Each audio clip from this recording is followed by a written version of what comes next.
Thank you, Senator LaMalfa. Thank you very much. Thank you. I think there was one other, Elizabeth Alexis. Elizabeth, welcome. Elizabeth is representing Californians advocating responsible rail design. Welcome to the hearing, and thank you for sitting through this so far. Okay, good afternoon, Senators. This is the third plan we've had the chance to review, and I will definitely say it is more comprehensive and finally puts an honest price tag on the project. However, the justifications don't hold up for plans that don't establish a 21st century transportation network, are destructive to many communities, and have a price tag of $98 billion. The silver lining, though, is that we are all, and by all I mean the public, the legislature, and other public officials, are now intensely focused on the inner workings of public transportation in a way that we have never been before.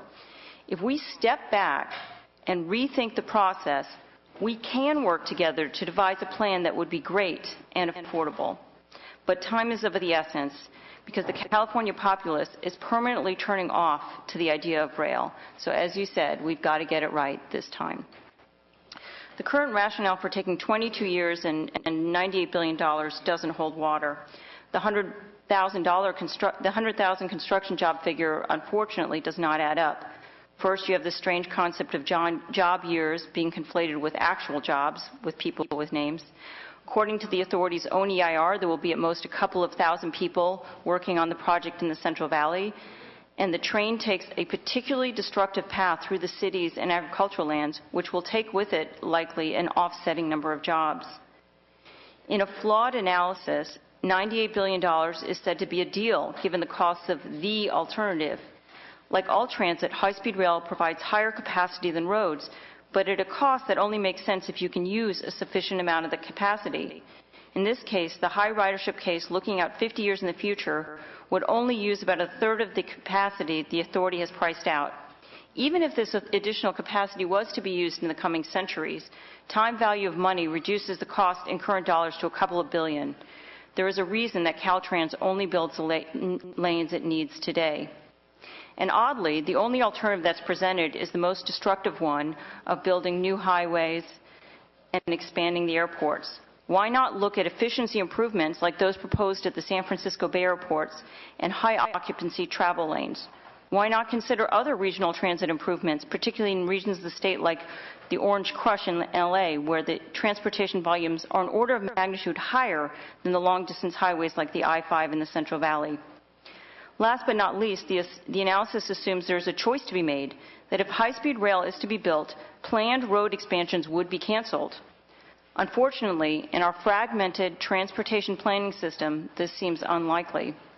With all of that said, high-speed rail could be a wonderful alternative to the existing modes of transportation, invigorate city centers, and connect areas of the state that seem far away today. However, you can't just slap a line down on a map and call it a high-speed rail system. Costs matter, particularly with the competing use of taxpayer funds. We still have not shown that we know what it means to work collaboratively with communities on projects. Plans are unveiled at public meetings. Outcomes of collaborative work don't need unveiling. The plans are oddly devastating to the Central Valley. There will be a degradation of air quality related to construction, but without any benefits, any reductions in emissions for decades to come, and there is no mitigation suggested for this. The hope is for an initial operating segment that droves of business travelers in the Bay Area will take with a train from San Jose to Bakersfield and then continue on by bus to Los Angeles. The authority tells us that even if ridership fails to materialize, they can dial back the system to a bare-bones operation and cover their costs. An interesting hypothesis, but no private investor seems willing to take the bet. Perhaps because it took 4 years for Sevilla to Madrid to attract 2 million riders in a corridor that had an existing vibrant air market. In the Central Valley, the system is designed as if to exclude the San Joaquin Amtrak service as a feeder network. The plans leave the Bay Area and Los Angeles in limbo for decades to come. Service for San Diego and Sacramento, not even visible on the horizon. This organization is not ready to build. Staff are to be listed as an endangered species. We remain totally reliant on Parsons Brinckerhoff, who is the same consultant responsible for the lowball 2009 cost figure. In the world of the High-Speed Rail Authority, where public agency and private engineering firm are so intertwined that to cut one threatens to sever the whole, PB gets paid to explain the discrepancy. They are now in charge of structuring the construction contracts. There are serious questions about whether the structure they've chosen is the right one for California or the right one for ensuring a significant role for PB for decades to come. We are building 220 miles an hour track at grade level through urban areas before getting regulatory sign-off that this is safe or finding out whether this is really acceptable to the communities. The authority continues to make unforced errors in the environmental review planning process. The board will soon be decertifying under court order for the second time the Bay Area Program Level Environmental Review document, a document that the Merced to Fresno EIR is supposed to tier from. Federal agency concerns about the selection of alternatives were dismissed. In Merced to Fresno, on November 11th, they were still debating whether routes had been improperly eliminated. For Fresno to Bakersfield, the authority will have a second go at a draft document next year that will have to include a West Hanford alternative at the behest of the agencies.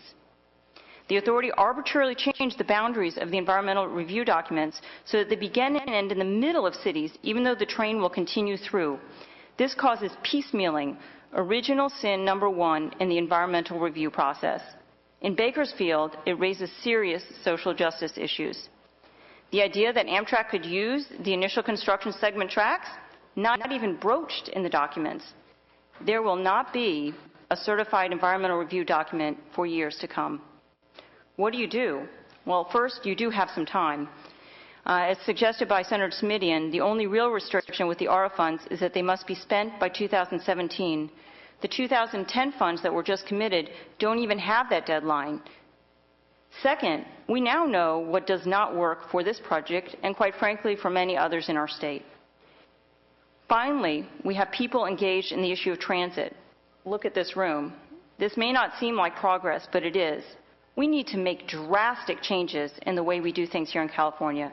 Let's take some steps forward by taking one step back first. Thank you.